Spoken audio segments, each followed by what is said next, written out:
Other philanthropist and actress Jada Pinkett Smith is here with me, as well as Dr. Judith Rodin, president of the Rockefeller Center. Thank you so much for joining me. Thank you for having us. And first, happy birthday to you both. Just found out you're both Virgos. Virgo power. Yeah. So we're here to talk about on Wednesday the Career and Entertainment Initiative. You plan to reach 1 million youth by 2020. Yes, that is a lofty goal. How do you plan on attacking that? Well, but this year we plan on reaching 3,000, right? So it starts with a single step. That's right. So as we go along, you know, as we develop our program, because as you know, this is the beginning stages. I think that reaching 1 million by 2020 is going to be. It's going to be. We'll probably reach more, to be honest with you. I got inspired today from Judith when I found out how many. Her goal, you were supposed to reach 100,000 kids in 5 years. We reached it in 1. And she reached it in 1. So I got deeply inspired by Judith today. So I think we'll be able to reach that goal for sure. Judith, are there any tips that you could give there? Because you reached 100,000 in 1 when planning to reach it in 5. So that's a big ground for you to pick up. Well, Jada has such power with the employers, not just with the young people. So part of it is finding the young people and they're there and ready, but also getting the employers ready to do this is going to be very critical. And that really unlocked things and accelerated the progress. What is it about Jada Pinkett Smith's activism and, like you said, years in acting that made you work with her on this initiative? Well, we so admire, we at the Rockefeller Foundation are really deeply looking for ways to build a more inclusive economy. And we know that we can't have a more inclusive economy if people are excluded from it, through job, through career, through life. And we watched Jada and all of the things she's committed to and all of the ways over the course of her career when she's used not only her celebrity but her warmth and her humanity to really bring these issues to the fore, and we knew that this was a great partner. So you went to the Baltimore School of Arts, and we all know how important it is to catch women of color and young youth early. Yes. Talk to me about the importance of going to that school and what impact did it have on your career? Well, I had access, you know. I was able to develop my skills, and it gave me an in, right? All we need to do is find that step, that foot in the door. And so through Careers in Entertainment, our tour, we want to provide that same thing for opportunity youth. And the wonderful part about it is you also went to school with the late great Tupac. Yes. And Jay-Z also went to a magnet school. Biggie Smalls also went to a magnet school. And they're really much smarter than you think. What is the importance of representation and even having these things be known? That's why other young youth will know that, hey, I don't have to be dumb to get out, to be a rapper. Absolutely. I could be a genius. Well, that's the whole idea, is that we even need diversity in how we tell our stories, right? And how we represent ourselves, right? Because, you know, we kind of look at one aspect and push that particular area, but I think it's important that we as African Americans realize that if we want the world to see us more broadly, we have to be willing to see ourselves more broadly and support projects that represent us more broadly. Do you find we're not all good in the same ways? Right. So we have a society that has sort of one definition of what good looks like. And so if you want to oppose a society, you have to look bad. And so it's more diversity in every way, in our skin color, in our thought processes, to show that there isn't one way of doing something. And even you in the work that you did at UPenn, and how is that changing the way that women are seen at leading these major organizations? Like, how important is positive representation, seeing it, being able to actually touch it, and that could translate favorably in society? Well, I was lucky, so I'm the first woman Ivy League president, and now there are so many that it seems normal. Our goal, and I think Sandra Day O'Connor said it best, was when a second woman was put on the Supreme Court, the goal is that having a woman in all of these leadership roles won't seem as notable. You won't have to talk about it as if it's some unusual thing. That would be the pinnacle. That's right. And even you're able to be choosy in your roles. You even have your son saying you need to now roles were crafted for you. Talk to me about like making that decision to go to Hollywood instead of law school, and then now over 20 years later being able to choose what you want to shoot and when you want to shoot it. Well, I don't get to choose always when I want to shoot.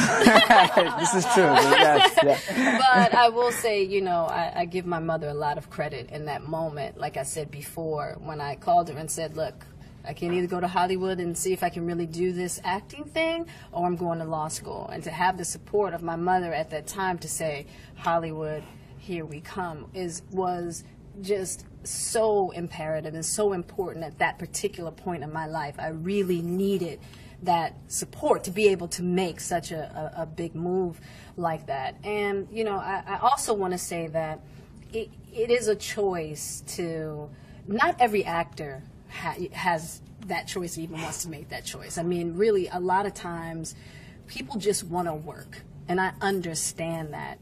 And that's one way in which to be, and there's nothing wrong with it. But for me personally, that's been difficult, you know.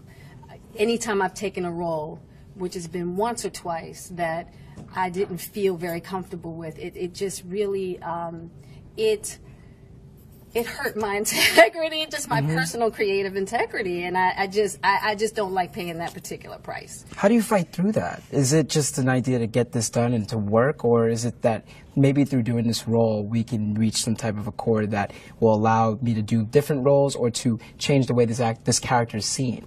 I think the one time that I'm thinking about in particular, it was a big payday. Hey, yeah. So keep it clear, you know. And in that moment, in doing that, I realized it's not worth it. It's not worth it. It's just not worth it. You know, and that's just for me personally. And not everybody can afford to do that either. Yes. Let's be clear about that. Yes. Okay. Yes. And I'm clear about that. Yeah. You know, so I'm very blessed that I can afford to be choosy. You know, not everybody can.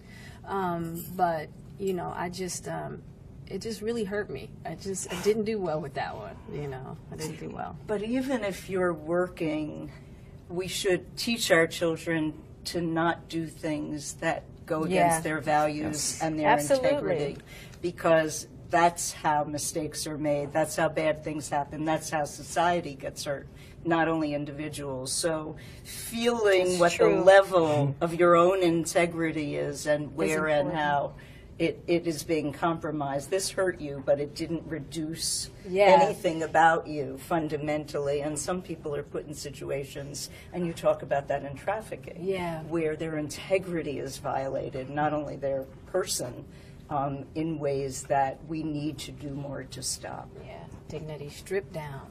Before we get to that, I want to talk about how you both raise young men and young children. You have a very successful son as well, and your children are very successful.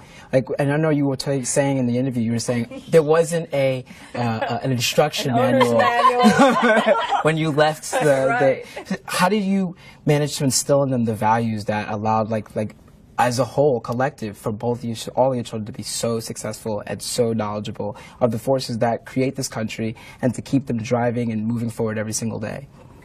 I think Jada said it well when we talked before, and that is keep talking to them.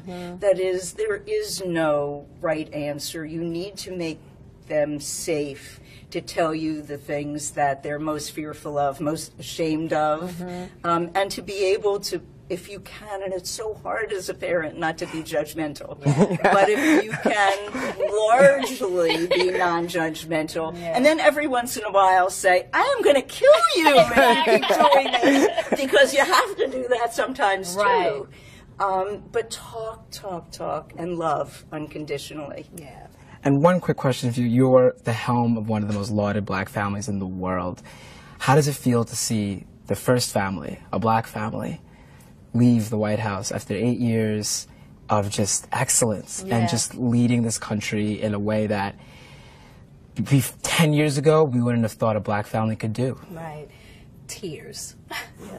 Utter tears. I can't even tell you how much I'm going to miss seeing Michelle and Barack and, you know, our president and first lady.